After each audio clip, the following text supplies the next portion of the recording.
شادی کو 10 دن گزرے تھے کہ عائشہ پہ ہمارے معاشرے کی جہالت نے ظلم ڈھانا شروع کر دیے۔ شوہر تو اچھا تھا، ساتھ نبھانے والا تھا، لیکن مسئلہ ساس سسر کا تھا۔ حالانکہ عائشہ سمجھدار، بااخلاق اور خوبصورت لڑکی تھی۔ عائشہ جب امی کے گھر تھی تو اسے عادت تھی وہ 9 بجے جاگتی۔ اسے ناشتہ بنانا، گھر کے کام کرنے اتنے نہیں آتے تھے۔ بس کیا ہوا، اچانک سے رشتہ آیا اور امی ابو نے جلدی جلدی شادی کر دی۔ شادی کے چند دن گزرے تھے، سسر نے دیکھا ابھی تک بہو سوئی ہوئی ہے۔ سسر نے بیٹے کو بلایا، عائشہ کا شوہر چاند: چاند تم کو کوئی شرم ہے؟ کتنے بے غیرت ہو گئے ہو؟ چاند نے ابا کی جانب دیکھا: ابو جی کیا ہوا ہے؟ تیری بیوی ابھی تک سو رہی ہے، وہ کوئی نواب زادی یا کسی بادشاہ کی بیٹی ہے؟ چل جا کر اسے اٹھا، میں کل سے نہ دیکھوں کہ وہ فجر کی نماز کے پاس سوئی ہو۔ بیٹا اب ابا سے کیا کہتا؟ کمرے میں گیا، عائشہ کے چہرے کی طرف دیکھا۔ وہ پیاری سی شہزادی، خوبصورت معصوم سا چہرہ، بے فکر ہو کر سو رہی تھی۔ چاند نے آواز دی: عائشہ اٹھ جا۔ عائشہ خرگوش کی نیند سو رہی تھی۔ چاند آفس کے لیے تیار ہو رہا تھا، پاس آیا، آہستہ سے ہلایا: عائشہ کی بچی اٹھ جا۔ عائشہ نیند میں چلانے لگی: امی کیا ہے آپ کو؟ مجھے سونے دیں۔ چاند جلدی سے عائشہ کے منہ پہ ہاتھ رکھا: او میری نور جہاں، ابا نے سن لیا تو خیر نہیں ہوگی۔ اٹھ، ہوش میں آ۔ عائشہ نے آنکھ کھولی، سامنے چاند کھڑا تھا، ٹائی ہاتھ میں پکڑے۔ عائشہ آنکھ ملتے ہوئے بولی: آپ صبح صبح کہاں چل دیے؟ چاند نے غصے والا منہ بنایا: ٹائم تو دیکھو ذرا، میڈم 9 بجنے والے ہیں، آپ ہیں کہ آنکھ ہی نہیں کھلتی۔ عائشہ مسکرانے لگی: اچھا سوری میری جان۔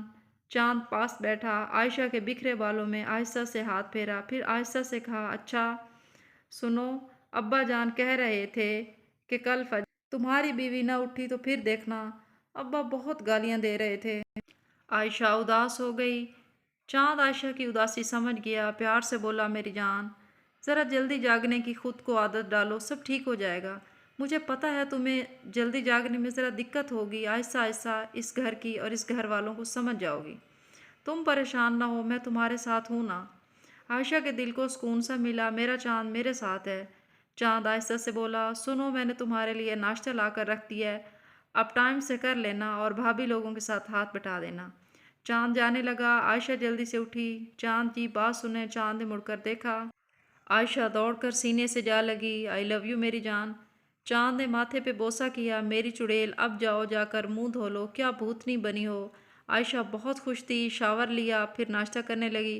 ساس نے آواز دی: مہارانی اٹھ گئی ہو؟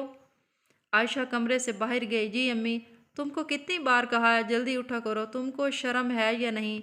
عائشہ آہستہ سے بولی: امی کوشش کرتی ہوں لیکن پھر بھی نہیں اٹھا جاتا۔ ساس نے غصے سے کہا: ہاں تم سب سے الگ ہو نا، اس لیے نہیں اٹھا جاتا۔ اب کپڑے دھونے والے پڑے ہیں، جاؤ جا کر کپڑے دھو۔ دراصل عائشہ کو کپڑے بھی دھونے کہاں آتے تھے، امی ابو کی لاڈلی سی تھی، لیکن اب اس کو گھر بسانا تھا، کپڑوں کا ڈھیر لگا ہوا تھا۔ دیور جیٹھ ان کے بچے سب ملا کر کوئی 17 افراد بنتے تھے، سب کے 2 2 سوٹ، کپڑوں کا ڈھیر تھا، کیسے دھونے ہیں؟ پھر کپڑے دھونے لگی۔ شام کے 4 بج گئے، مشکل سے کپڑے دھو کر فارغ ہوئی تھی، جسم ٹوٹ رہا تھا، اب یوں لگ رہا تھا جیسے جسم میں جان ہی نہیں، تھک کر ٹوٹ گئی تھی، اب بس وہ بستر پر لیٹ کر سونا چاہتی تھی۔ وہ بھی لیٹی ہی تھی کہ سسر نے آواز دی: عائشہ کہاں ہے؟ بھابھی نے بتایا کہ وہ اپنے میں ہے۔ سسر سارا دن گھر سے باہر رہا تھا، ابھی آیا ہی تھا، دیکھا 5 7 گالیاں دی۔ میں صبح گیا تھا گھر سے، شام کو آیا ہوں، وہ ابھی تک کمرے سے باہر نہیں آئے۔ غصے سے عائشہ کے دروازے پہ ہاتھ مارا۔ عائشہ ڈر کر اٹھ گئی: ابو کیا ہوا ہے؟ سسر نے گالیاں دینا شروع کر دیں: تم کو بکواس کیا نہ تھا کہ گھر کو گھر سمجھو اور گھر کے کام کاج کیا کرو، جب دیکھو سرخی پاؤڈر لگا کر پڑی رہتی ہو، اٹھو میرے لیے چائے بناؤ۔ عائشہ ڈر گئی۔ عائشہ تھکا ہوا جسم لے کر کچن میں چلی گئی چائے بنانے، اسے بہت سردی لگ رہی تھی۔ سسر کو چائے دی، کمرے میں جا کر لیٹ گئی، تھکن سے آنکھ لگ گئی۔ چاند گھر آیا، عائشہ سو رہی تھی۔ چاند مسکرا کر عائشہ کی جانب دیکھنے لگا۔ عائشہ کے کپڑے گیلے تھے، عائشہ کے چہرے کو ہاتھ لگایا، عائشہ کو تو بخار تھا۔ چاند جب کمرے سے باہر آیا تو دھلے کپڑوں کو دیکھا، کوئی 40 ڈریس تھے۔ چاند خاموش ہو گیا۔ بھابھی سے پوچھا: کپڑے کس نے دھلائی کیے ہیں؟ بھابھی آہستہ سے بولی: تیری بیگم نے۔ اس نے کپڑے کیا دھلائی کی ہے، جیسے بہت کام کر دیا ہو، اب اسے کہو برتن دھو دے۔ چاند کمرے میں گیا، عائشہ کے ماتھے پہ بوسہ کیا، آہستہ سے آواز دی، عائشہ میری جان اٹھیں۔ عائشہ کا سر درد سے پھٹ رہا تھا، عائشہ سردی سے کانپ رہی تھی۔ چاند نے جلدی سے عائشہ کے کپڑے پریس کیے، پھر عائشہ کو دیے۔ عائشہ تھکن سے ٹوٹ چکی تھی۔ شوہر پیار سے بولا، میری جان نہیں دھو سکتی تھی تو کیوں دھوئے کپڑے؟ عائشہ مسکرانے لگی، میری جان کوئی بات نہیں، اتنا تو کرنا پڑتا ہے، چلو میں آپ کے لیے میڈیسن لا دوں۔ عائشہ کا ہاتھ تھاما، ڈاکٹر کے پاس جانے لگا۔ ساس نے آواز دی، کدھر جا رہے ہو اس کو لے کر؟ چاند آہستہ سے بولا، امی ڈاکٹر کے پاس، بس اتنا کہنا تھا کہ چاند کی امی گالیاں دینے لگی، بیوی کا غلام ہو گیا، بے غیرت ہو گیا۔ چاند نے عائشہ کا ہاتھ پکڑا، ڈاکٹر پاس لے گیا، 103 بخار تھا۔ عائشہ کو انجیکشن لگانے لگا تو رونے لگی۔ چاند نے عائشہ کا ہاتھ تھاما، عائشہ کو ہمت آ گئی۔ چاند نے پوچھا، کھانا کھایا ہے؟ عائشہ آہستہ سے بولی، نہیں۔ چاند، سارا دن گھر کے کام کرتی رہی ہو، ٹائم ہی نہیں ملا۔ چاند ایک ریسٹورنٹ پہ لے گیا، عائشہ بخار میں کیا کھاتی، لیکن چاند کی اتنی محبت دیکھ کر عائشہ کا آدھا بخار تو ٹھیک ہو گیا۔ چاند نے عائشہ کا ہاتھ تھاما، پیار سے بولا، میری جان اداس نہ ہوا کرو اور اپنا خیال رکھا کرو، میں جانتا ہوں میرے امی ابو غلط نہیں، لیکن وہ آپ کو سمجھ نہیں پا رہے ہیں، تم صبر رکھو، میں تمہارے ساتھ ہوں۔ عائشہ مسکرانے لگی، میری جان آپ ہی تو میری ہمت ہو، آپ کو دیکھ کر ہی تو حوصلہ ملتا ہے۔ ٹائم کافی ہو گیا تھا جب چاند اور عائشہ گھر گئے۔ سسر نے گھر سر پر اٹھا لیا، تم کو شرم نہیں آتی؟ کیا ہو گیا تھا؟ چاند آہستہ سے بولا، ابو عائشہ ٹھیک نہیں تھی، ڈاکٹر کے پاس گئے تھے، اس نے کھانا بھی نہیں کھایا تھا تو ہوٹل پہ چلے گئے۔ باپ نے جب ہوٹل کا نام سنا تو آگ بگولا ہو گیا، یہ شیطان عورت کچھ کروا کے دم لے گی، گھر میں روٹی نہیں تھی کیا جو ہوٹل پہ چلے گئے؟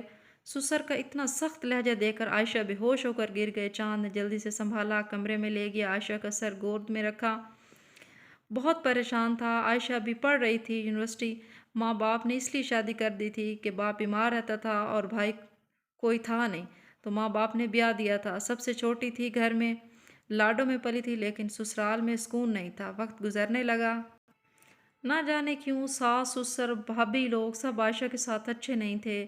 شادی کو 3 سال گزرے تھے لیکن اولاد نہیں تھی۔ سسر نے ایک ظلم یہ بھی کیا تھا کہ عائشہ کو ایک حکیم سے دوا لے کر دی اور کہا کہ یہ کھاؤ، اس سے اولاد ہوگی۔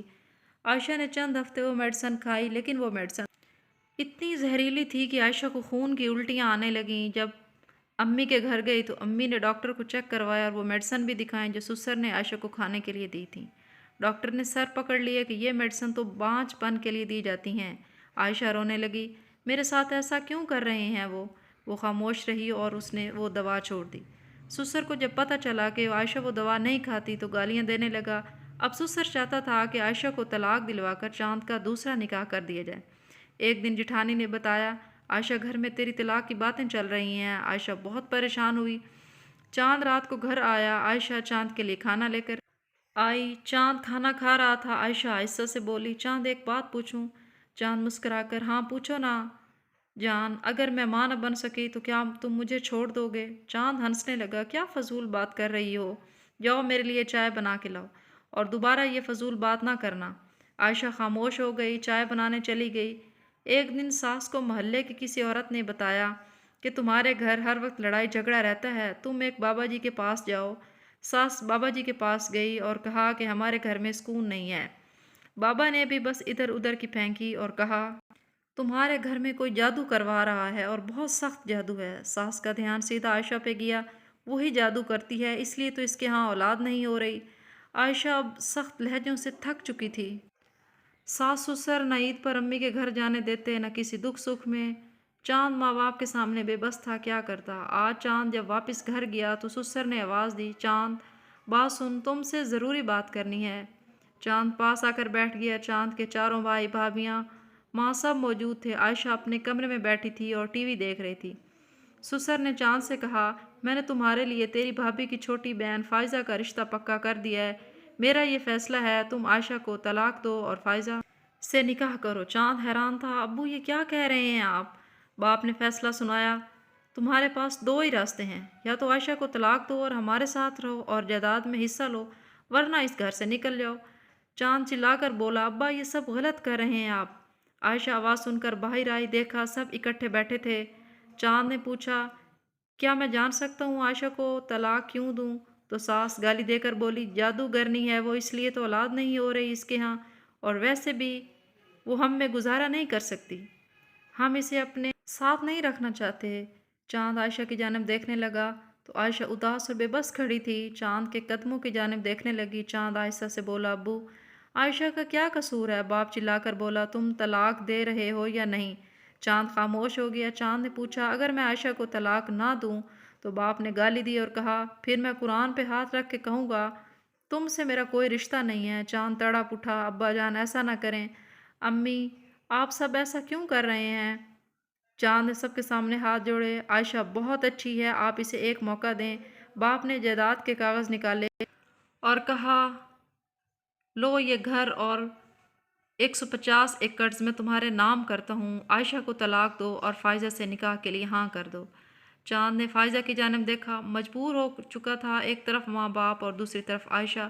بے پناہ پیار کرنے والی عائشہ زمین پر بیٹھ گئی، خاموش تھی، اس کا جسم کانپ رہا تھا، قیامت کا منظر تھا۔ چاند نے عائشہ کی طرف دیکھا اور ہاتھ جوڑے، عائشہ کی آنکھ سے آنسو چھلک گیا۔ چاند آگے بڑھا، باپ کے ہاتھ سے جائیداد کے کاغذات پکڑے اور ان کو پھاڑ دیا، پھر مسکرا کر عائشہ کا ہاتھ تھاما اور کہنے لگا، ابو جان، میں جانتا ہوں آپ نے عائشہ کو بانجھ پن کی دوا دی تھی۔ امی، میں جانتا ہوں آپ کو عائشہ اس لیے اچھی نہیں لگتی کہ وہ پڑھی لکھی ہے اور وہ حق سچ کی بات کرتی ہے۔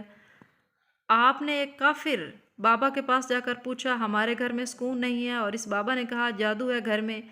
آپ عائشہ کو جادوگرنی بنا دیا، جبکہ عائشہ 5 وقت کی نماز ادا کرتی ہے۔ امی، باقی آپ کی 4 بہویں آپ کے بھائی کی بیٹیاں ہیں، آپ کی اپنی ہیں، اس لیے آپ کو ان کی برائی نظر نہیں آتی، جبکہ چھوٹی بھابھی نے آپ کو کتنی بار گالیاں بھی دی ہیں، نہ جانے آپ کو عائشہ سے اتنی کیوں نفرت ہے؟ امی، گھر میں سکون آ جائے گا، آپ انصاف قائم کریں اور اللہ پر یقین رکھیں۔ آپ میرے ماں باپ ہیں، آپ کی گستاخی نہیں کر سکتا، لیکن بیوی کے بھی حقوق ہیں، صرف اس لیے طلاق نہیں دے سکتا کہ عائشہ ماں نہیں بن سکی۔ اللہ نے میرے نصیب میں اولاد لکھی تو ضرور عطا کرے گا۔ بابا جان، آپ کی بھی بیٹی سے نا کیا ہوا؟ اگر میری بہن کل کو آپ کے پاس آ جائے اور کہے کہ مجھے طلاق دے دی میرے شوہر نے، اتنا کہہ کر چاند نے عائشہ کا ہاتھ تھاما اور اس کے ماتھے پہ بوسہ کیا اور گھر سے چلا گیا۔ عائشہ رو رہی تھی، آنکھوں میں آنسو تھے، دل زور زور سے دھڑک رہا تھا۔ چاند کی اس وفاداری پر دل کو سکون ملا تھا۔ عائشہ مضبوطی سے ہاتھ تھامے جا رہی تھی چاند کا، ساتھ اس کے لیے کل کائنات تھا۔ بہت کم لوگوں کو ایسا ہم سفر نصیب ہوتا ہے، بہت کم لوگوں کے نصیب اتنے اچھے ہوتے ہیں، بہت لکی ہوتے ہیں وہ لوگ جن کو اتنی محبت کرنے والا ہم سفر ملتا ہے۔ کبھی کبھی ہماری آنکھوں میں آنسو اور ہونٹوں پر مسکراہٹ ہوتی ہے، ہم کسی اپنے کے سینے لگ کر رو رہے ہوتے ہیں، کوئی ہمارا کتنا خیال رکھتا ہے۔ عائشہ اپنی امی ابو کے گھر آ گئی اور پھر اللہ پاک نے کرم کیا، عائشہ کو اللہ پاک نے بیٹا عطا کیا۔ دوسری جانب دیکھیں کیا ہوا، دوسرے بھائیوں میں جھگڑا ہو گیا اور سب نے جائیداد بانٹ لی۔ جب ماں باپ کی باری آئی تو کوئی بھی پاس رکھنے کے لیے تیار نہیں تھا۔ پھر آخر عائشہ چاند کا ہاتھ تھامے ساس سسر کے پاس آئی اور اسے اپنے گھر لے آئی۔ عائشہ آہستہ سے بولی، امی، میں آپ کی بہو نہیں بیٹی ہوں۔ چاند پاس کھڑا اپنے فیصلے پر مسکرا رہا تھا۔ یاد رکھیں کہ ظلم کا خاتمہ ایک دن ضرور ہوتا ہے، بے انصافی ایک دن انصاف میں ضرور بدلتی ہے، کسی کو دیے آنسو کا حساب ضرور ادا کرنا پڑتا ہے۔ ہر دوسرے گھر میں ساس سسر کچھ ایسا ہی رویہ رکھتے ہیں اپنی بہو کے ساتھ۔ اللہ کا خوف دل میں رکھنا چاہیے، اس سے پہلے کہ اللہ کا انصاف ترازو میں آپ کا حساب کر دے۔ اور ہر اس مرد ہم سفر کو فارس کی محبت بھرا سلام، جو چاند کی طرح اپنی بیوی، اپنی ہم سفر کا ساتھ نبھاتے ہیں۔ ملتے ہیں ایک نئی ویڈیو کے ساتھ، تب تک اللہ حافظ، اللہ نگہبان۔